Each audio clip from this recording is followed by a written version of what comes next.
Okay, Assalamu alaikum everyone. Today we are joined by Professor Mashal Saif. Professor Mashal Saif is an associate professor of religion और वो पढ़ाती हैं at Clemson University in the US. Professor Mashal Saif की पहली किताब it was published in 2020. It's called The Ulama in Contemporary Pakistan, Contesting and Cultivating an Islamic State. और उनकी नई किताब आने वाली है soon, Traditional Islam and Modernity in Pakistan, an Intimate Account. Professor Saif also has published in a variety of journals, and you can see the book on the screen, and also I'll give the link in the description where you can buy it. Professor, is it possible that the book Ulama in Contemporary Pakistan may be available in यहाँ पे पाकिस्तान में मतलब ये हो सकता है कि locally available हो जाए? मुझे नहीं पता इसके बारे में। मैं कैम्ब्रिज यूनिवर्सिटी प्रेस ने पब्लिश की है और मैंने उनसे हाँ कहा था कि आप इसको ज़रा अवेलेबल करने की कोशिश करें, मगर आई डोंट थिंक कुछ खास सक्सेस हुई उसमें। ओके पर आई थिंक कि आप इंटरनेट से तो ऑर्डर कर सकते होंगे हाँ अगर एक शख्स अमेजोन से ऑर्डर करना चाहे, मगर आई एम श्योर महंगी है। या तो इट्स सॉरी। जस्ट दैट मतलब इस तरह की कुछ किताबें हैं कि आई थिंक अगर पाकिस्तान में अवेलेबल हो just for like the youngsters तो देर वेरी हेल्पफुल तो दैट्स व्हाई आई आस्क्ड तो okay so I am glad आपने पूछा। I will follow up with Cambridge again and से कि राइट इंटरेस्ट है पाकिस्तान में, आप कुछ बताएं। राइट राइट so इस सेशन में we will be talking about Professor's first book, The Ulama in Contemporary Pakistan. उसमें main arguments क्या हैं, some interesting concepts that we will explore. So Professor, uh, first of all, thank you for joining. If I could ask you, what is like इस किताब का main argument क्या है? How would you like introduce the book to somebody who hasn't read it? Thank you, Shesha. Walaikum assalam. Thank you for having me. I'm happy to be here. Um, Shesha, so as you said, the book is titled The Ulama in Contemporary Pakistan. So एक तो चीज़ जाहिर हो गई कि it's contemporary Pakistan और ulama के बारे में, contesting and cultivating an Islamic Republic. So even just in that title, or just that part of the title, contesting and cultivating an Islamic Republic, that's really where the heart of the argument about the book lies, right? So the book is arguing that as we think of the ulama's relationship with the nation state of Pakistan, it's useful to think of it, the Mhm. complex engagements that the ulama have with the state, as a process of both contesting and cultivating the state, right? And I'll talk more about what that means. In contesting and cultivating the Islamic Republic by citizen subjects. So now we have like three big words that we want to break down: contesting, cultivating, and citizen subjects, जो मैंने कहा है, right? पहले इसको let's tackle it sort of head on. Contesting का क्या मतलब हुआ, ठीक? अब एक इस्लामिक रिपब्लिक ऑफ पाकिस्तान है। बाज़ उलमा कहते हैं कि we're not happy with XYZ law, right? We are not happy with the way that the state functions. We're not happy with the state because it's not a welfare state, right? So you're contesting the state's laws, its running, its organization, right? So you're contesting. उसका Yeah. मतलब क्या इख्तिलाफ है उसके साथ, right? Cultivating. Let's also tackle that head on, right? Mhm. The ulama serve in various ways uh, within the state apparatus. Ab Council of Islamic Ideology, ab dekh lein, they're part of that. Federal Shariat Court, right? They might even just have, they might be elected government officials, right? In that way, in a very obvious sense, you can say कि वो रियासत में काम कर रहे हैं and they're helping form the state, whether it's its laws or various organizations within it, right? So these are Mhm. very basic senses of contesting and cultivating. But I really want to add on to that. ठीक?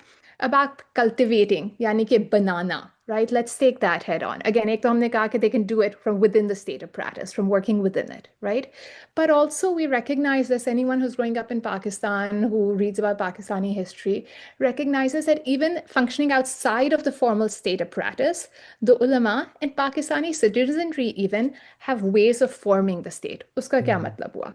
जैसे जुलूस होते हैं, we have demonstrations, right? And you say, okay, we didn't like this law, we need to change this, right? Yeah. कि as we think of legislation against the Ahmadis, for example, right, and we think of the history of Pakistan, there are ways in which ulama, even outside the state apparatus, have managed to cultivate the state, Mhm. right, to form it in particular ways, right? So again, we're talking about contesting, jo maine bola, and then cultivating. But I really want to take this conversation about cultivating beyond what I've just said. Get up, you know, through through demonstrations, ulama outside of the state apparatus can form the state. Ulama within the state apparatus can form the state. I want to take it a step further to really show the way in which ulamas form the state. Right? So abhi tak jo maine baat ki hai, like whether we're talking about state organization, state legislation, right? Essentially what we're talking about is the materiality of the state. Materiality का क्या मतलब हुआ? मुश्किल अंग्रेजी का लफ्ज है, you know. By materiality, let's just think the tangible aspects of the state that we can witness, right? Police force is a part of the larger state apparatus, right? We see the police, we see the law courts, right? We see the government officials, right? These are the materialities, the tangibilities of the state. ठीक है? अब that's why, for example, Allah say laws change hone chahiye, right? Like these tangible things about the state, these material things, right? Magar, although we often might, and I'll say actually so much of the scholarship on ulama in the state, अब मैं सिर्फ पाकिस्तान की बात नहीं कर रही, I'm talking about scholarship on ulama in the state. अगर आप इजिप्ट की बात करें, ईरान की बात करें, right? It often talks about the materiality of the state, कि किस तरह उसकी constitution किन उलमा ने बदली वगैरह, right? But I'm saying, no, stop. Let's think of something beyond the materiality of the state. So let me talk about that for a few minutes. अच्छा, अब आप अगर, you know, many theorists, like leading Western philosophers and theorists, and I'm saying Western because that's what my training is in, right? But these are like important scholars have argued that the state is more than its materiality, right? Let's take a minute to digest that. इसका मतलब ही क्या हुआ that the state is more than its materiality. ये लोग कहते हैं कि ideas about the state, fantasies about the state, right, are what is more important than the physical state itself, right? So ideas, its fantasy, its ideology, its discourse, these are the things that make the state powerful. I want to explain this because I feel like आपके philosophers के काम में पढ़ते हो और आप सोचते हो ये क्या क्या कह रहे हैं ये लोग you know. अच्छा, अब मेरे बच्चे हैं दो, ठीक है? I have these two kids, they just turned 6 and 8. उन्होंने का पुलिस से कभी वास्ता नहीं हुआ, ठीक? मगर they know of the police, right? Why do they know of the police? Because their mother has told them तुम सीट बेल्ट नहीं पहनोगे तो पुलिस आ जाएगी, ठीक? अब उनका materiality of the state, police की कार शायद देखी हो, देखिए पुलिस की कार रोड पे देखी है, मगर जब से इनकी उम्रें और काफ़ी छोटी थी एक खौफ पुलिस का इनके दिमाग में इनकी माँ ने डाल दिया था, right? Right. So this, like, right? I mean, they buckled themselves up. These are young kids. Even when they were 2 and 4, इनके दिमाग में इनकी माँ ने ये बात डाल दी थी पुलिस आ जाएगी तुम पकड़ नहीं करोगे, ठीक?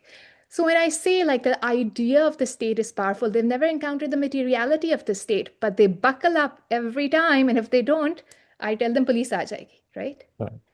That's what we mean by, you know, scholars argue, at least the scholars that I take very seriously, because I think this is a very, that they're onto something really right here. Let me give another example. अभी तो मैंने अपने बच्चों की बात की. Let's talk about the ulama. ठीक, अगर आप पाकिस्तानी उलमा को देखें या आप पाकिस्तानी हैं, एक नॉर्मल पाकिस्तानी इंसान को देखें, अगर आप शिया उलमा को देखें, right, like just giving a wide variety of examples, right, the Shia ulama will say कि you know कि रियासत को हमें तहफ़्फ़ुज़ फराहम करना चाहिए, जो नहीं कर रही दिल से, ठीक? अब I'm not saying every single person says that, मगर उनके दिमाग में ये ख्याल ही कैसे आया कि एक रियासत को हमें तहफ़्फ़ुज़ फराहम करना चाहिए? या आप गरीब शख्स का इंटरव्यू देखें पाकिस्तानी टीवी पे, they'll say कि you know फ्लड्स हुए हैं, like the government should do something, the state should do something. अब state ने कभी उनके लिए कख ना किया, you know, which sometimes happens, right? Like the state's doing nothing for you, but you still have this idea, this ideal कि नहीं भी करती ना तो आप किससे मांगोगे, right? This ideal of the state exists, Right. right? Now, what I'm saying in the book is, as we think of the ulama cultivating the state, right, the ulama, through their discourses, their everyday practices, even their critique of the state, they're constantly, through their actions, through invoking the state, to saying hame bachao against against, like, you know, whether it's violence that the Shia ulama are experiencing, or whether they're saying, nay, you know, there should be a welfare state in Pakistan, right?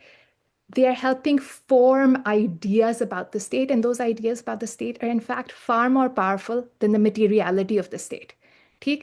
So much so that a 6 or 8 साल का बच्चा envisions the state doing something, right? Like I said, and this is true not just obviously in my own household, मगर हर, you know, A woman in Pakistan displaced by the floods has never experienced too much of the state, right? उसके पास कोई state officials नहीं है मगर वो फिर भी कहेगी, कि हुकूमत रियासत को हमारे लिए करना चाहिए because this idea of the state exists, right? And I'm saying that the ulama, through their discourses, through their everyday practices, through their publications, are helping constitute this idea of the state, right? Right. So I'm saying, okay, the ulama, on the one hand, they contest the state, they cultivate the state both in its materiality, but more powerful than that, in the ideas that they are disseminating. These are important individuals. What they say about the state matters. It impacts how individuals conceive the state. More so than state actually kya karti hai. ठीक? Last thing I want to talk about is this term citizen subject, because I said argument here that the state, that the ulama contest and cultivate the state as citizen subjects. Ab citizen subject kya hai? It's just a fancy way. I mean, this French philosopher Michel Foucault talks about citizen subjects. What he means by that is that the state acts on us also. ठीक? Just like I said कि ये देखो ये सारे उलमा are disseminating ideas about the state. उनके दिमाग में एक ऐसे आइडिया आया है कि हुकूमत को, रियासत को हमें तहफ़्फ़ुज़ फराहम करना चाहिए. How did they get this idea? It's because the state impacts just the way that we conceive the world, right? Mm. Whether it is, and I don't like these terms, and I'm putting them out there in political science, people will say a weak state, a strong state, right? By which they mean more the materialities of the state. But the most important thing is these ideas of the state. Okay, the state works on us. It impacts how we conceptualize the world. Whether it's a weak state, we still appeal to it for protection. We still ask for it when the floods happen, right? Mm. Think Right. that the ulama constitute the state, right, through their ideas, discourses, as well as their actions, right? They critique it as well, and at the same time, they are formed by the state. So that's the argument of the book. Interesting. Professor, one question that I want to ask is related कि जब उलमा के discourse में आज भी for example if you go back to the 70s 80s जब शिया सुन्नी फसाद ज़्यादा हो रहे थे या इन द 90s या let's in the war on terror we do find जो हमारे उलमा है वो स्टेट को अपील करते थे कि रियासत को चाहिए कि वो इंटरवीन करे I think that a lot of from I may be wrong in this लेकिन जो मैंने पढ़ा है I think that there is an incompatibility between, like, let's say the pre-colonial Muslim imperial political theology and what the modern state structure is. मतलब ये जो अगर दो political forms, अगर मैं इसे कहूँ कि modern state और ये दो political forms हैं, there is an incompatibility between the two. So whereas in the pre-colonial era, the ulama were let's say acting जिस तरह से हालात कहते हैं अपनी the impossible state में कि the ulama were the judiciary. मतलब they would interpret what Sharia would mean, or and by that what this means is that the ulama would decide whatever God wants, like as mujtahid, वो अपने ijtihad करते थे, and they would determine the law. So they were like the judiciary, so they had a central role. लेकिन what you mentioned in the book is कि modern state के आने से a significant like role of ulama was taken away from them because the state obviously, like, there is no state without the authority of to legislate law. So is it right to say that there is this like incompatibility between like the political system that existed जो pre-colonial era में था and what the ulama are experiencing, the structure of the modern state?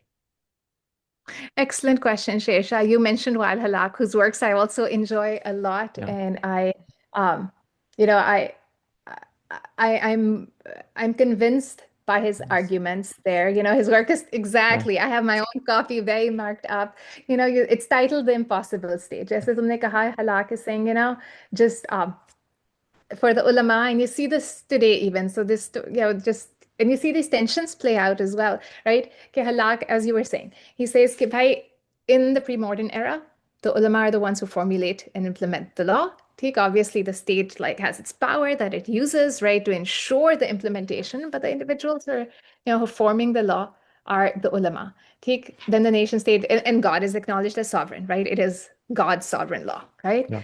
The nation state arrives, the nation state is its own sovereign, and the two sovereigns cannot exist, the nation state and then God's law simultaneously cannot exist. I have a chapter on blasphemy in Pakistan where we really see these tensions come to head, right? We can talk about that at some point, but just yeah, I think your question was, do I see this incompatibility? Absolutely. At the Hmm. same time, I think, I love Halak's book, but one of the things that my book does is it sort of examines in a very granular sort of way, in a very like, just on the ground sort of way, कि किस तरह ये incompatibilities evidence होती हैं मगर साथ साथ कभी कभी it is not always incompatible is what I'm highlighting as well, right? I take Halak's broader theory.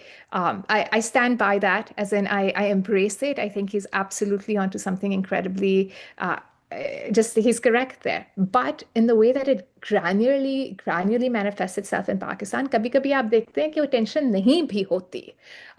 That there are ulama who say, well, in my understanding of the Sharia, right? Because the Sharia has always been what the ulama understand it to be, right? They Hmm. will say, well, in this instance, there isn't that incompatibility. ठीक तो कभी कभी ऐसा भी होता है in, I know you've read my book, but in the chapter um, on blasphemy, I show these tensions. I show these two very competing notions of sovereignty. But then Hmm. you have an individual such as Amar Khan Nasir Saab, who's an alim based in Gujranwala, and his understanding of the Sharia is such that the Sharia and the state do not stand in that antagonism. There isn't that dispute of a sovereignty. Right, right. Professor as far as अभी जब कह रही थी कि beyond the materiality of the state there is something else which is like non material लेकिन तो the way that I understand I think it's the way that I would articulate this वो ये है कि it's the promise of the state यानी कि state का जो आइडिया हमारे जहन में है रियासत का कि Yeah. You know whatever happens like even अगर पाकिस्तान की तारीख में माइनॉरिटीज को कभी भी they never like felt safe still उनके माइंड में ये स्टेट का प्रॉमिस उनके दिमाग में आज भी है कि नहीं रियासत जो है उनको चाहिए कि वो ABC XYZ करे हमारे लिए तो इज इट राइट कि there is like the promise of the uh strong overarching modern state और उसकी दूसरी तरफ हमारे पास रियलिटी है where we see minorities like the Shias या let's say those in the periphery living in FATA वहाँ पे स्टेट की रीच इतनी ना हो so it's all like and I want to understand why is it so that the promise of the state is so pervasive, like it's everywhere, even in the peripheries, जहाँ पे state नहीं है materially, but the promise of the state is still there in such a way that they appeal to it. Excellent question, Shesha. And the promise of the state is there, I say in part because the ulama, amongst numerous other types of individuals, right? Like we're all of us are formed by the state. ठीक? Like as a modern like subject in this world, we all belong to nation states. अब हमारा कभी passport office से वास्ता पड़ा हो कि ना पड़ा हो, आपके दिमाग like you are suffused more than the materiality of the state. You're suffused by conversations about it. You're suffused by what your parents are saying about it. Again, my kids never having encountered the materiality of the state, but their parent has already told them कि Mm. police आ जाएगी अगर आप seat belt ना पहनो, right? So even living in the FATA regions, and there's been some lovely ethnographies actually, like no, anthropology in the margins of the state. This is terrible. I should know the name of the book, but they're just two lovely ethnographic edited volumes which focus on individuals primarily at sort of border regions or individuals outside of the state apparatus and really think of how the state works on us. And because it works on us, right, not through its materiality, मगर जैसे हम school जाते हैं, हम एक national anthem गाते हैं, right?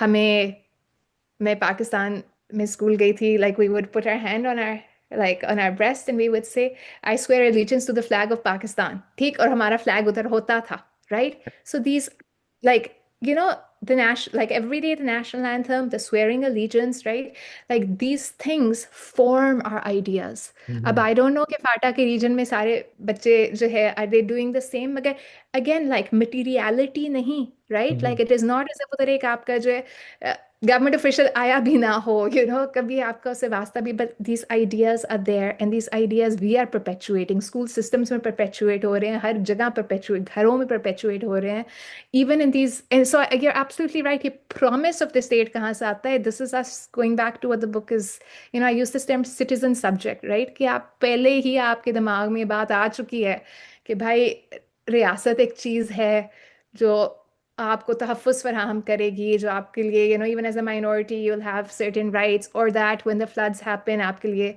it should be there. So this, you use the term promise, I've used other terms, so exactly this fantasy, Hmm. this idea of the state, that whether we Yeah. experience it or not, the ulama are reproducing. But not every ulama is, Yeah. in one of my chapters, I talk all about also an Adam who simply does not, and I think that's a very radical thing to do as well. Yeah. So there's another very interesting. There's one question that I want to ask you. जो इससे थोड़ा सा related भी है. I haven't read the entire book, but I read quite a huge part of the book by Professor Sabah Mahmood. Sabah Mahmood. उनकी जो किताब है Religious Difference in a Secular Age was like an anthropological study of Egypt. So बिल्कुल. yeah, so Egypt is a secular state, like it purports to be. And तो उसमें जो study वो करती हैं, तो उसमें what her argument is, to summarize, वो ये कहती हैं कि and I'm summarizing this for the audience, right? तो वो उस किताब में कहती हैं कि secularism, like एक तो है secularism का promise कि religious equality है, we're going to abolish all the hierarchies जो Ottoman era से चलती आ रही थी, where certain religious group had more privileges, let's say. Secularism में all those hierarchies are abolished और स्टेट के सामने everyone is equal वगैरह वगैरह और अदर सो उनका सेकुलरिज्म का प्रॉमिस ये है कि we are going to give you religious freedom and religious equality. लेकिन what actually happens, ये उनका argument है कि in a secular state religious tensions and sectarianism is actually exacerbated because of secularism और उसमें फिर वो different वजूहात बता दी हैं. I was wondering कि fine, this is like an anthropological study of a Muslim majority country which purports to be secular. It's a secular state. Political secularism है वहाँ पे. Uh, पाकिस्तान अगर टाइटल हम इसका देखें तो इस्लामिक रिपब्लिक ऑफ पाकिस्तान, तो आई वाज वंडरिंग कि व्हाट कॉम्प्लिकेशंस अकर जब एक स्टेट, मतलब सेकुलर स्टेट में तो ये हो रहा है where we see rise in sectarianism वगैरह वगैरह, what complication occur when a state claims to be Islamic? यानी कि now the state is like claiming कि I have the authority to represent true quote unquote Islam. तो इसमें क्या किस तरह की complications आती हैं, किस तरह की debates पे ऐसा emerge होती हैं? Uh, that Excellent question, Shesha. And you're mentioning just so many works that I also like that have really inspired me and are sort of, at the back, constitute either the background or the back, just sort of the background of my own yeah. work.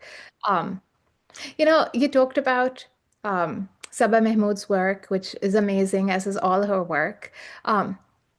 One of the things that you mentioned that connects it with mine, and then I'll get around to answering your question. You said it's an ethnography. Ab mera apna kaam bhi, it's a look at the ulama's writings.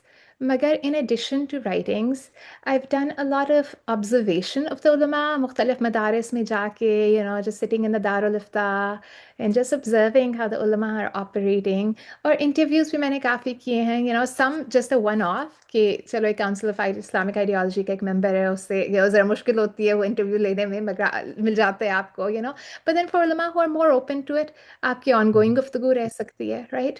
I think one of the like really illuminating things about ethnography is that it brings the complexities of life to the fore in ways that just a focus on the text does not. ठीक. अब जैसे मैंने कहा कि with Wael Halak's book, right? I think it's amazing, and I think his thesis is correct. But the ways that it plays out on the ground, जैसे मैंने कहा granular तरीके से, when we see it playing out through an ethnographic focus, for example, आपको पता चलता है कि भाई there's more, right? Mhm. Like that's not to like deny that the theory is that's not to challenge the theory, but just to say the lived reality of this is Mhm. different, right? In Okay. the same way with Sabah Mahmood's work also, right? I mean, one has a particular understanding of what secularism is, and one assumes कि अच्छा इससे तो सारे minorities and सारे लोगों के एक ही हकूक होंगे, but then the ethnography reveals the on the ground complexities, right? अच्छा. So I really like, that's one of the things that I really appreciate about ethnographic work. And I think that's something that my book also contributes, very on the ground what is happening.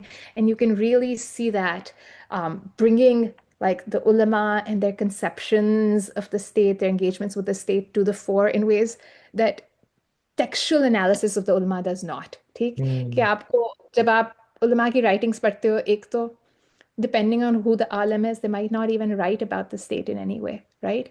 Because वो भी एक मुश्किल subject है, particularly for ulama belonging to the Shia sect, because Right. they might not want to critique the state. Mhm. Um, that I encounter that frequently. In fact, this brings me to the heart of the question that you were asking. You were saying, ठीक है, Islamic Republic है, what does that sort of mean for the ulama? उनकी क्या expectations हैं? This is a vast question. I deal with it in a variety of ways in the book.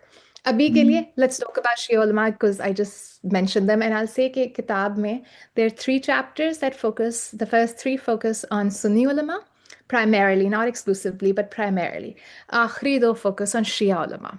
So I like that. I think one of the unique things about the book as we think of scholarship on ulama in Pakistan is that it's bringing Shia and Sunni ulama together. Okay, kids, bro. So you were saying, okay, ab Islamic Republic, what does that sort of mean for the ulama? I'll talk about Shia ulama. Again, there's more that can be said about Sunni ulama. Um, there are 3 different conceptions even amongst the Shia ulama that emerge, right? So obviously, like this is such a vast and debated topic कि आप इसको 1000 तरीकों से लेके जा सकते हो. शियों के अंदर मैं 3 तकसीम बताती हूँ. Mm. ठीक. एक, there's this alim. I'm not using his real name because he was scared. That's the honest answer. He said, "Do not use my real name. I don't want this published with my real name." And I understand. The way that he spoke about his fear, like it's described in the book, but it was moving. He said, "मैं मस्जिद से निकलता हूँ." I mean, now I'm paraphrasing. I don't know the exact quotation is there, but he lived within the premises of this very large madrasa in Lahore. He says, I take off my turban, I remove my rings, right? So that no one outside can identify me as someone who is Shia, right? And you can imagine, I mean, this was an elderly man even then, right? He had grown children. Um, it is hard to find a man talking about his fear like that in Pakistan. I think the fact that I Mm. was a woman helped, right? So in that he just felt that he could. So anyway, for this person, when he thinks of what an Islamic Republic is in Pakistan, I have a quote from him. I'll scroll down and see if I can find it. Um, So in May 2011, I'll read it twice so it sinks in. It's translated from Urdu into English. He says, the past 60 years evidence that the current level of Islamization of the country is enough. If this is transgressed, humanity will be destroyed. फिर से पढ़ती हूँ, so it sinks in. The past 60 years evidence that the current level of Islamization in the country is enough. If Mm. this is transgressed, humanity will be destroyed. For this Right. individual, what is Islamization? What is an Islamic Republic? For him in Pakistan, for him, an Islamic Republic is an overwhelmingly Sunni state that is deeply Mm. anti-Shia. उसने कहा Islamization, this is enough. If you Right. transgress this level of Islamization, humanity will be destroyed. Right? So again, like as we think, इस तरह की चीजें आपको publications में नहीं मिलती. Right? Like they're not going to write this because and this is just once amongst numerous other things that simply one does not find in written texts, Mm. right? So as we think on the ground, kya feelings hain about what an Islamic Republic is amongst Mm. at least this particular Shia, it's an Islamic Republic in Pakistan is always going to be a Sunni state that is deeply anti-Shia. And then he goes on, right? And he says, in fact, कि हमारे पास एक secular state होनी चाहिए. By that, like, there's a lot that one can unpack there. कि secularism, उसके दिमाग में क्या है, Yeah. उसकी imagination में क्या है, because it's not, मैंने उससे Mm. बल्कि पूछा कि what is secularism? And it's obviously like his training is not in secularism theory. So in fact, he sort of turned it towards me and he said, तुम बताओ या आप बताएं secularism क्या है? We sort of worked it out together, but basically his whole argument was with no more Islamization in this country. It needs to be a secular country, right? So on Understood. the ground, the feeling amongst at least this alim is, let's look at another group, like a more common perspective amongst Shia ulama in Pakistan. वो कहते हैं sectarianly unaligned Islamic State होनी चाहिए, by which they simply mean कि ऐसा इस्लाम हो जो सारे फरीकैन के बीच में जो है it's something that's shared, right? अब उसके अंदर like one can if one pushes that into questions of implementation, it gets difficult, right? One can ask कि अच्छा तो जाफरी मजहब भी होना चाहिए और हनफी मजहब भी होना चाहिए और किस मतलब कि जब आपकी अजान होगी रमजान के वक्त तो कौन से वक्त की होगी? One can ask these sorts of questions, right? Like, but these ulama actually really de-emphasize those sorts of questions. They say कि हमारे अकायद जो हैं they're the same. Like, it doesn't matter कि हमारा जो है 5 मिनट पहले रोजे की इफ्तार हो रही है या बाद में हो रही है. They say these are minor differences.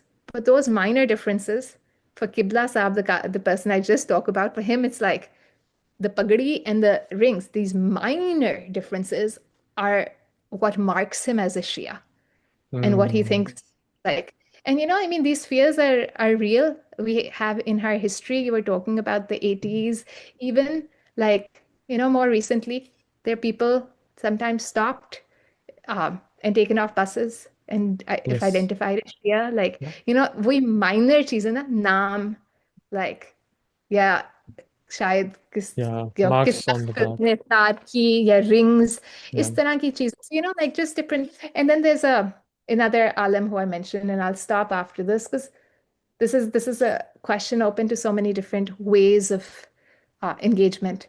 Another thing that one finds in Pakistan, Shia ulama, जब उनसे पूछा जाता है कि किस तरह की इस्लामिक रिपब्लिक होनी चाहिए. So Jawad Naqvi, who's a really important Shia alim based in Lahore, he presides over Urwatul Wuthqa. It's a large seminary in Lahore. Um, और वो कहते हैं कि विलायत फ़कीह इम्प्लीमेंट होना चाहिए पाकिस्तान में. Um, अब what shape will that take? Like Yeah.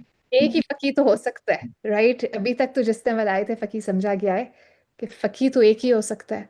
तो क्या वो Yeah. फकीह शेयर्ड होगा?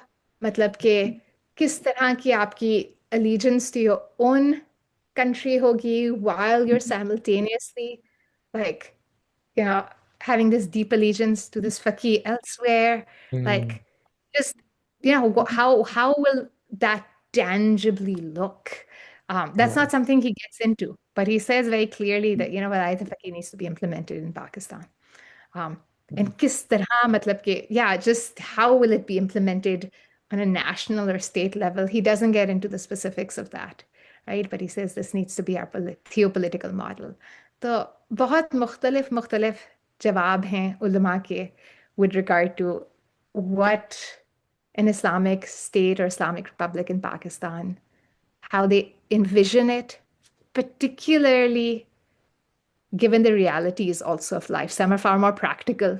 जैसे शुरू वाले का जैसे बताया, for him, like, he would say कि yes, in a very ideal way, जिस तरह हजूर पाक की रियासत थी उस तरह की रियासत होनी चाहिए, but it's not achievable in Pakistan. तो यहाँ तो secular state होनी चाहिए, right? Hmm. Versus this more ideal के वलायत फ़कीह हो जाए, मगर how it will look का जवाब नहीं है. Yeah.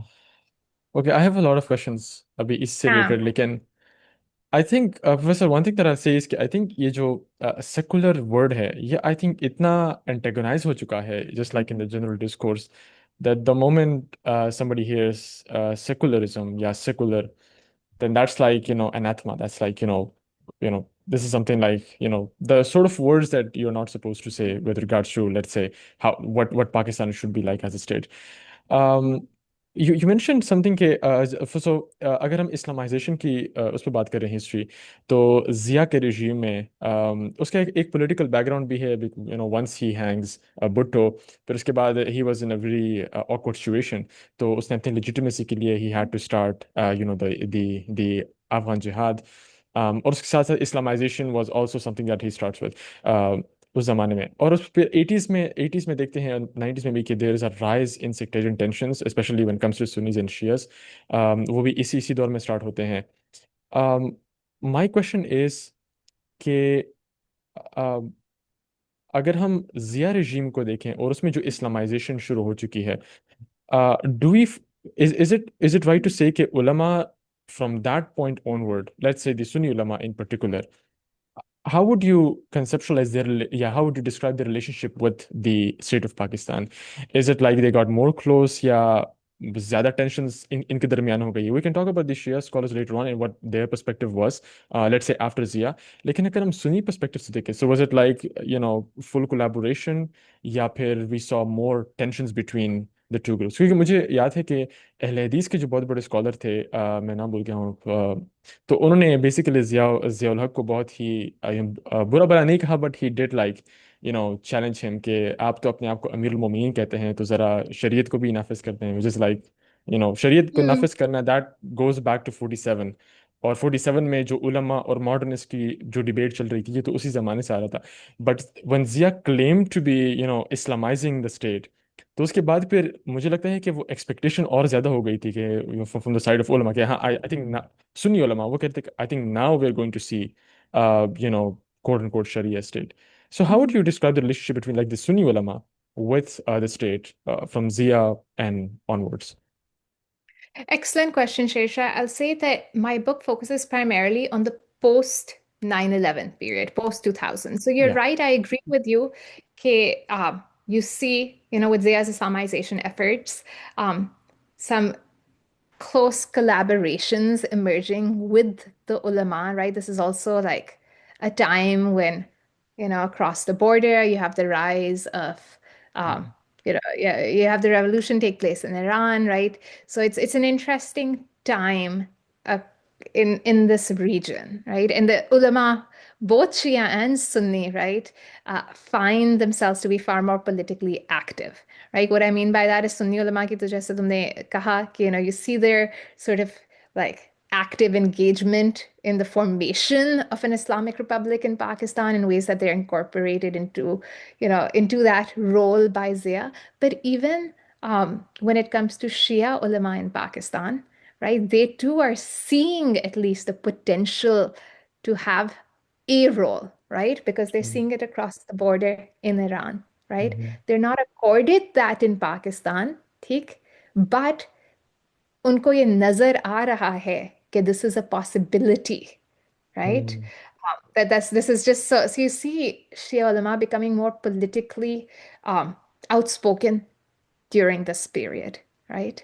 Um, and then as we look at the post 2000s, post 9/11 period, like there are other sorts of global factors, obviously 9/11, that influence what happens with regard to religion in Pakistan and ulama in Pakistan. एक तो बहुत ज़्यादा scrutiny शुरू हो जाती है हमारे सारे मदारिस पे, right? Obviously, like as a result of the US's suspicion, but that's just internalized by our own governments and the state apparatus broadly. Um, you can look at the composition of the Council of Islamic Ideology and see what the state is envisioning as an ideal or its version of Islam, right? You have Dr. Khalid Masood, who's an amazing scholar who serves on the Council of Islamic Ideology as its chairperson, right? So the state at the time is envisioning a different sort of Islam in which ulama are de-emphasized, right? But um, this tension, there's a tension that's arising, right? That had historically also been in play. Magar, particularly at that moment, you're seeing tensions between the ulama who are losing, um, you know, for example, who are displaced not entirely, but for example, it's not an alim who is the chairperson of the Council of the Islamic Ideology Yeah. in, for example, 2006, right? Magar, so the ulama are feeling that the state has its own version of Islam that it's trying to implement, and you see very clear tensions there. And as we think of, going back to a question you asked earlier, as we think of the authority and role of the ulama, जबकि मैं कह रही हूँ कि they're no longer have the same degree of voice and power within the state apparatus, ठीक? Mhm. कि it is Dr. Khalid Masood as opposed to an alim who's the chairperson of the Islamic Council of Islamic Ideology. Magar, the ulama continue to have a lot of power outside. What I mean by that is कि Council of Islamic Ideology की कुछ decisions थी, I'm thinking approximately 2004, 2008 के period के बीच में, ठीक? Mhm. Um, they are they're ones that the ulama of whether Shia or Sunni, many of them opposed. I'm thinking one recommendation in particular with regard to women's right to talaq, कि किस तरह वो handle होगी, कि औरत की हक भी है तलाक का कि नहीं है. According to the ulama, this is the right that the husband has, right? The Council of Islamic Ideology एक चीज propose करती है कि शायद एक औरत को, there are some ways in which she can be accommodated. मगर it leads to just on national TV, the ulama coming on TV, the ulama leading these jalous, these demonstrations. So much so कि Khalid Masood साहब ने खुद बोला हुआ कि I was driven out of the Council of Islamic Ideology. ठीक, as Hmm. a result. ठीक, so as we think of कि has the state usurped the authority of the ulama, that's, I mean, halak is, his argument is nuanced, and he's saying far more than that. But that's part of it also, that he's saying कि चले, the ulama lost authority. ठीक? Yeah. मगर if you look in Pakistan, like 100% the state is a sovereign state in that it decides who gets killed and who doesn't, right? If we're going with that notion of sovereignty. But the ulama take to the streets and people follow them, right? Yeah. So much so that you can drive out the person who's in charge of the Council of Islamic Ideology. Islam, to go back to how, I said okay, the book is about contesting and cultivating the state. So in ulama, they didn't need to be part of the Council of Islamic Ideology to drive out the chairperson of the Council of Islamic Ideology Yeah. and then reformulate that council. Yeah. Uski reformulation mein, it was an ulama heavy council at the end, right? So you cultivate Hmm. this even from outside, their demonstrations karke, right? Um, so just yeah.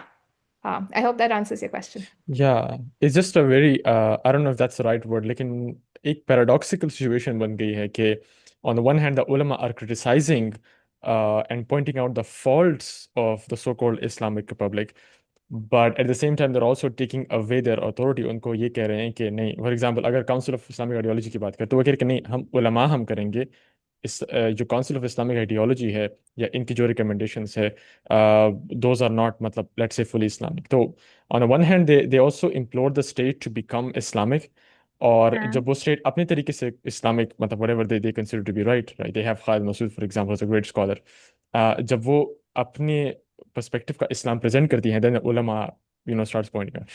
There's actually debates even going on अभी recently, like I think yesterday मैं एक video देख रहा था.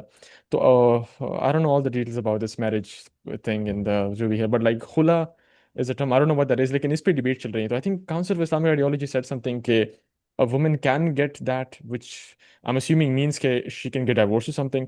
तो इस पे जो एक traditional side के उलमा है, for example मुफ्ती तकी तारिक मसूद, तो he got really angry Friday के दिन जो उनका खुतबा हुआ फ्यू डेज अगो. तो ये आज भी मतलब चल रही है. We still see this like back and forth between the ulama and Council of Islamic Ideology, which is very interesting to watch. And this is really like the tussle of a religious authority. Who defines Islam या. in the Pakistani context? Does the state define it? And if it's doing it not always by including ulama voices, and there are maybe a Hmm. few select ulama voices, right? Yeah. Yeah, ulama outside of the state apparatus Yeah. define it, and ये बात जो है, you see it not just in Pakistan. These are conversations taking place in Egypt, for example. I'm not saying a khula and talaq wali conversation, but just who defines, right? Hmm. Because मुख्तलिफ ममालिक में, जैसे Egypt में you have the Mufti of the Republic. अब हमारा Mufti of the Republic नहीं है, हमारी chairperson of the Council of Islamic Ideology है. मगर just there are state officials who define Islam in these contexts, and then yeah, Yeah. different individuals wonder, but who really gets to define? Yeah. Yeah. इसके अंदर एक और चीज जो मैं कहूंगी, we have been talking right now about कि ulama ki authority, going back to Wa'id Halak, even, as you were saying, which I agree with, right? The ulama used to be the people who define Islam prior to the colonial era, right? Obviously, you can also say, well, there were more individuals, there were Sufis, etc. I'm not at all denying that, but I'm just saying it was not the nation state. The nation state did not exist, right? That's the big point here. अब ठीक है, then the nation state arises, फिर आपकी एक tussle हो रही है, एक झगड़ा हो रहा है about religious authority, कौन डिफाइन करेगा इस्लाम in this context? उलमा करेंगे, स्टेट करेगी, but also realizing कि उनकी एक imbrication, यानी कि it's not कि state always excludes the ulama, वो भी state का हिस्सा हो सकते हैं. मगर इसके अंदर एक और अहम चीज to consider is कि the state also has its own types of authority. ठीक. So if you spend time at the Council of Islamic Ideology, Islamabad में उनका ऑफिस है. Um, you hear like just as people become members of the Council of Islamic Ideology, the well, I mean, this is something I've heard through other council members. So I'm not saying everyone does this, but कि वो कहते हैं कि हमारा एक notepad with our own our own official seal, our own official notepad, right? जैसे when you're a सरकारी employee, उसकी भी एक रुतबा और एक authority होती है, Yeah. right? Like I mean, we see that, right? I mean, whether you're in the US or anywhere, there's a to be a state employee carries its own types of authority, right? Mm, We see that very clearly, and there's been so much literature. अगर आप चाहें आप max weber पढ़ सकते हैं इसके ऊपर वो different types of authority को describe करता है कि एक rational, legal, bureaucratic authority. So state की अपनी types of authority भी होती है, which ulama have not been privy to historically, right? मगर mm, अब because they are intertwined in the state apparatus at times.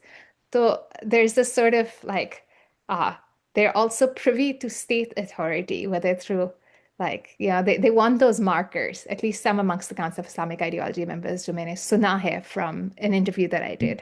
Right? So I think that's right. also interesting and important to note that it's not a one-way street. It's not a Uh-huh. ulama or religious authority के ऊपर सिर्फ contestation.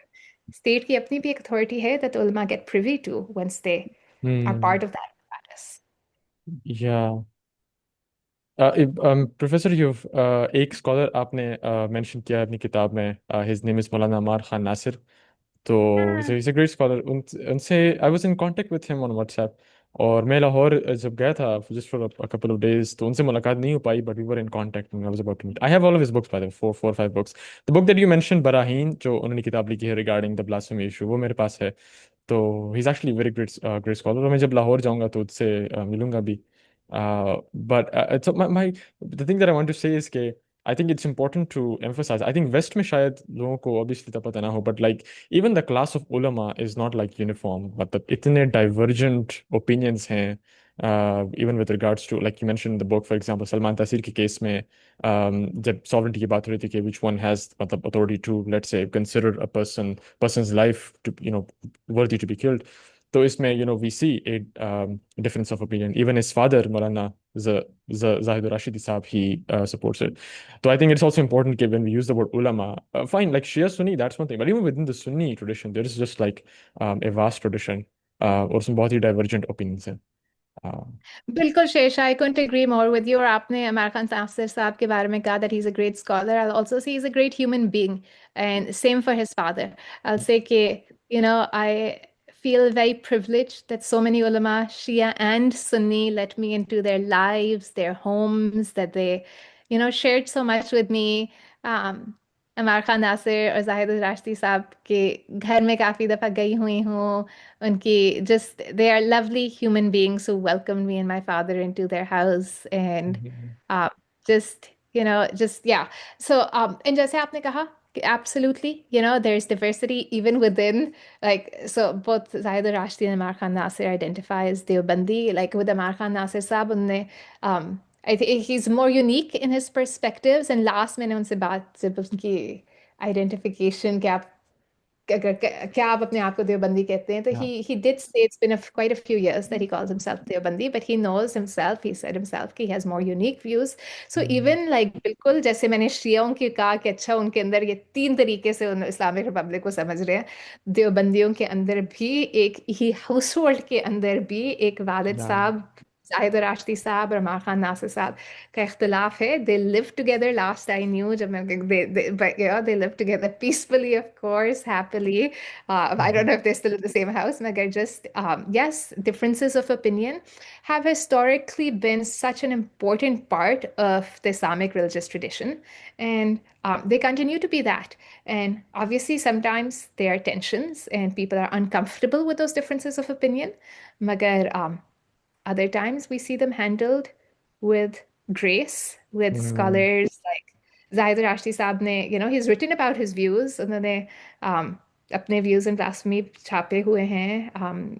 And same for his son, and they know their Yeah. differences and they handle them. Professor, आपने introduction में ये लिखा है कि you came to Pakistan in 2000, I guess 2010 and 2012, और इन्हीं 2 सालों के दरमियान, if I am not wrong, you conducted interviews with scholars. तो आप मदारिस गई और दारुल इफ्ता वगैरह, तो उनमें वहाँ पे आपने उनसे इंटरव्यू किया। तो how was that experience? मतलब जब for the first time when you came to Pakistan, and you started conducting interviews, so how was the experience? Would you like to share? Shesha, excellent question. Just for context, मैं पाकिस्तान में बड़ी हुई हूँ, primarily Lahore but also elsewhere. फिर मैं America आ गई थी undergrad की तालीम के लिए, फिर पीएचडी किया यहाँ से। अब मैं यहाँ पढ़ाती हूँ। मेरे वालिदैन पाकिस्तान में रहते हैं, तो मैं तकरीबन सारी गर्मियों की छुट्टियाँ अपनी ज़िंदगी की मेरे वहाँ गुजर, बल्कि जब से मैं अमेरिका में हूँ मेरी सारी गर्मियों की छुट्टियाँ, तकरीबन सारी गर्मियों की छुट्टियाँ वहाँ गुजरती हैं। मेरे 2 छोटे बच्चे हैं, तो थोड़ा मुश्किल हो जाता है, कभी कभी नहीं जा सकती। मगर जब ये किताब लिखी थी तब तो कोई बच्चे नहीं थे और मैं बहुत वक्त पाकिस्तान में गुजारती थी। um, तो इट्स नॉट जस्ट, मैं भूल गई हूँ कि एग्जैक्ट चीज़ मैंने किताब में क्या लिखी है कि 2010 से 2012 सिर्फ के इंटरव्यूज हैं। If I were to think about it, I think it's more than that. It's I like because so I'll say I've been visiting madrasas since at least 2007. Pele, so because I remember, like, I started my PhD in 2006, and मेरे उससे पहले मैं I don't think मैं कभी मदरसे गई थी। And फिर मैंने अपना पीएचडी शुरू किया, फिर मैं अपना एक पेपर लिख रही थी क्लास के लिए, और मेरे प्रोफेसर ने मुझे कहा, I will acknowledge him, doctor Ibrahim Moosa, he is now teachers at Notre Dame, amazing, amazing, amazing scholar and mentor, amazing human being as well. Just, and he said you should be going to madrasas also. I forget exactly what he said, but that was part of it. So then I started. I think कि शुरू में मेरे लिए ये एक अजीब, may be अजीब is the wrong, it was अनोखा, अनोखा सा एक्सपीरियंस था। मैं कभी पहले नहीं गई थी। एंड मैं I didn't start with women's madrasas, right? So I went inside a madrasa. फिर आपको necessarily, oh now I remember, like maybe one of the first ones I, definitely one of the first ones I went to was Jamia Haqqania in Akora Khattak. Oh, तो right. And I think I write about this कि मुझे लगा था कि मैं appropriately dressed हूँ। ठीक, I had not been inside a madrasa before. I did not know. अब कूड़ा खतक is its own thing। ठीक, अब आप जो नॉर्थ वेस्ट में जा चुके हो, like मैं नहीं गई थी पहले। That's the honest truth। You learn, you Right. live and learn, and that's part of how the book is. मैं गई थी, and I remember कि मेरे पास ये तस्वीर भी है, एक पुरानी तस्वीर। अब पुराने कैमरे से मैं एक दुपट्टा पहन के गई थी। आई थिंक शायद फुल स्लीव शलवार कमीज नहीं थी, आधी स्लीव्स की थी। मगर और मुझे याद है जब मैं गई, एंड आई रियलाइज कि दूसरे, no one said anything about my dress, मगर मुझे ये वाजे हो गया था कि even what I considered was a conservative dress, because वो मेरे बाजू, like you could either, I could either drape it on my hair or my hands, right? So like Mm. no one said anything, but you learn, like, and then aista aista you get better. Something that I know I mentioned to you is कि मैंने काफ़ी वक्त Yemen में गुजारा है। अरबी सीखते हुए मैं यमनी ख़ानदानों के साथ रही हुई भी हूँ। यमन में it is very very common to wear a niqab. तो मैं भी जब यमन में रही, तो मैंने भी जैसे जो हम पाकिस्तान में कहेंगे कि एक अबाया, जैसे काला अबाया, ठीक। फिर आपका एक हिजाब होता है और निकाब होता है। तो काला अबाया विद हिजाब तो 100% ऑफ द टाइम मैं पहनती थी, निकाब भी मैं कभी कभी पहनती थी। उससे आपको एक आदत हो जाती है, right? As in, I'm not saying you learn how to wear it, you learn how to feel comfortable in it, you learn also how to, like there's been so much scholarship on just like how to comport oneself, उठना बैठने का का तरीका। अब जैसे Right. America में मुख्तलिफ होता है how you greet, right? कि आप किस तरह ग्रीट करते हैं, और पाकिस्तान में भी एक मदरसे के अंदर किस तरह आप ग्रीट करते हैं, या आपको कोई किताब से नहीं पढ़ सकते। You learn, you live and you observe, आप देखते हो और आप सीखते हो। सो इस तरह, like, okay, so I had a lot of experiences that helped me learn how to comport myself in madrasas. I found that many, many ulama in madrasas were welcoming because I learned the etiquette on the job, right? I learned the etiquette on just, but then there were others that were not, and I understand why also.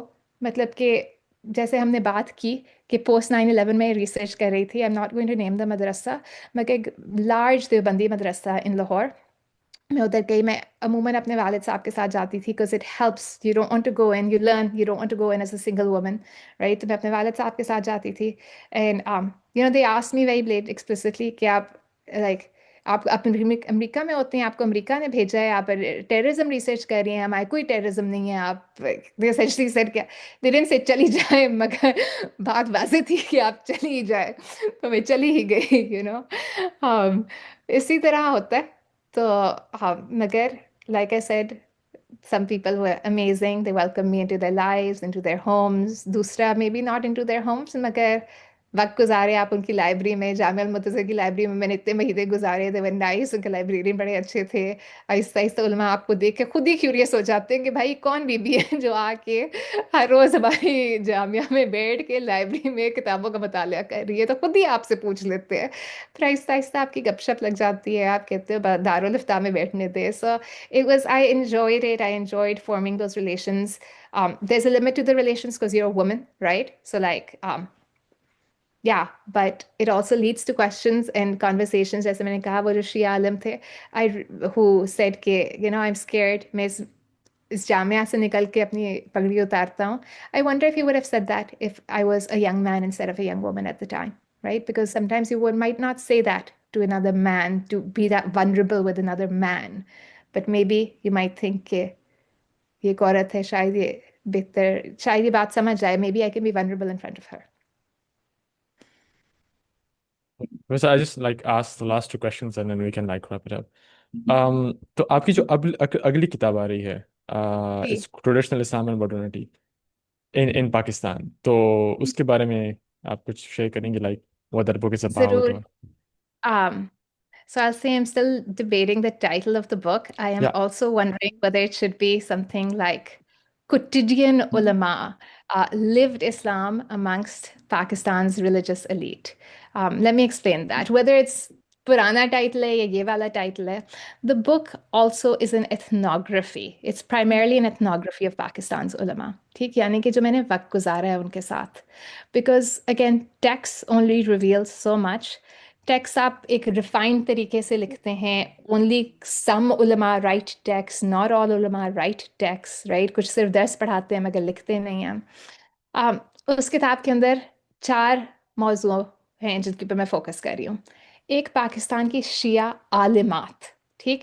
बहुत कम research है on women religious leaders, right? And I'm not talking about individuals who are modernists, right? I'm talking about individuals who had this traditional Dars-e-Nizami training, right?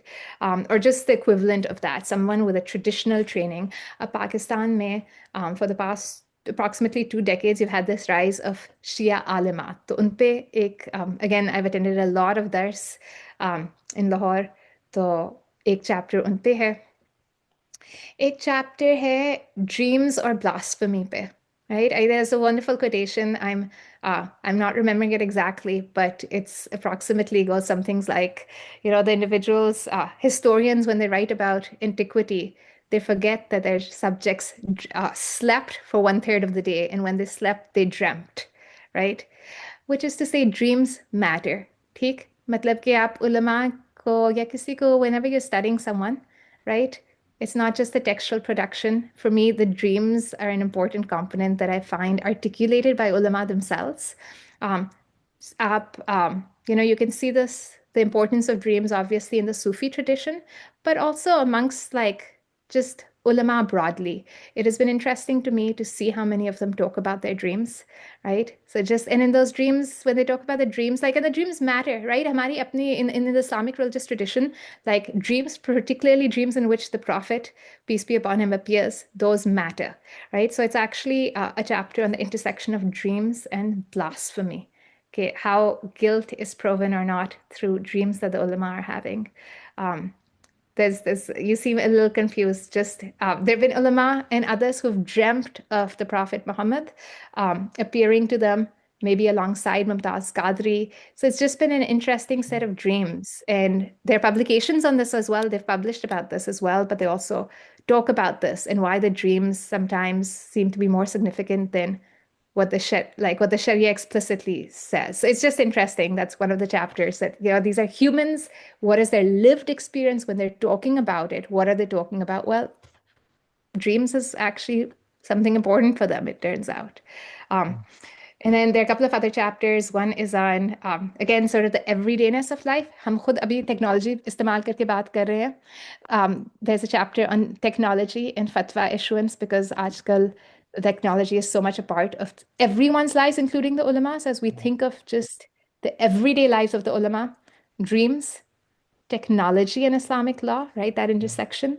Um, Gender and women, right? That's a part of everydayness. And then there's another chapter, again on the nation state, only different from the book because the nation state, as we have discussed, is something that looms above us in our everydayness. So that's what that book is about, in just ethnographic, but also textual, so just the lived experiences of these individuals. Wow, interesting. Or publishing dates, like when can we expect the book? बहुत अच्छा सवाल है. मुकम्मल नहीं हुई है. अच्छा, इन 4 chapter जैसे मैंने बताया, इंशाल्लाह तीसरा चैप्टर जो है दिसंबर में मुकम्मल हो जाएगा. अच्छा, एंड फिर चौथा भी होना चाहिए. और इंशाल्लाह इंशाल्लाह 2 सालों में I want to submit it to the publisher. जैसे मैंने कहा, मैं 2 बच्चे भी हैं घर पे, तो वो भी एक right. चीज़ है जिंदगी की जिनको मैं, हाँ, एनीवे. Yeah, सो बट इंशाल्लाह इन 2 years that's my plan. yeah. So that means अच्छा तो 2 years is a lot, so I think अभी भी time है उसमें. So, but I actually look forward to reading the book. I just thank you. asked, yeah. Or also, I think if Ulama in contemporary Pakistan becomes available like for a local publisher, I know the readings जो Pakistan में public उनकी अपनी publication है, Ilka Publishers, they publish a lot of, they publish Professor Arsalan's book, The Promise of Piety, which is an anthropological study of the Tablighi Jamaat. Dr Tareen published it locally from Folio Books, Pakistan में है. तो I think these are the kind of books भी बहुत ज़्यादा, जब doctor तरीन आए थे, just want to share this, जब वो यहाँ पे आए थे, तो मैंने अपने बुक क्लब के जितने भी मतलब जिस तरह सूफी के एक पीर होता है ना, उसके मुरीद होते हैं, तो I like sent all my book club friends to his lectures, like, so तो लाहौर में, कराची में, wherever he went, at least 4 or 5 students would go up to him and say कि ये आपकी किताब है और we're part of this book club. So he was really happy. So I really hope that this becomes available in Pakistan ताकि लोग इसे पढ़ें, because I think that, or also the next book as well. I think that will be really helpful for the students here. Thank you, Shesha. That makes me feel very honored कि इतना interest है. And so just thank you. Yeah. Professor, I'll ask the last question. Do you have plans of, first of all, coming to Pakistan, yeah, teaching in any Pakistani university, yeah? Because I was just wondering, Dr. Asad Ahmed has started this Islamic Humanities program at IBA, कि जिसमें students who are studying Islamic studies from Western universities, yeah, IBA में, they are engaging with madrasa text, madrasa curriculum, right? So he's basically bringing the two together. So I'm seeing कि I think these kind of works are important because उससे Islamic studies का जो department यहाँ पे थोड़ा revive हो रहा है, और obviously I'm talking about Western Academy में जो यहाँ पे debates हो रही हैं. तो is it like do you think it's possible for you to like teach in Pakistan? मतलब यहाँ पे वो space है, वो environment है कि जिसमें scholars can come here and like become professors here, या अभी भी वो माहौल अभी तक नहीं बना? शेषा में काफ़ी पाकिस्तान आती जाती रहती हूँ. इवन इन द विंटर में लम्स आई हुई थी. मुझे तो लगता है कि एटलीस्ट एट लम्स में, I mean, my parents live in Lahore, and like I said, I have 2 young kids, and that's just the very core reality of my life. तो मैं बच्चों के साथ कराची नहीं जा सकती बिकॉज किसी ने तो बच्चों का भी ख्याल रखना है जब मैं कहीं को क्लास पढ़ा रही हूँ या कुछ भी. So it's just I'm based in Lahore when I'm there. My research also focuses on Lahore.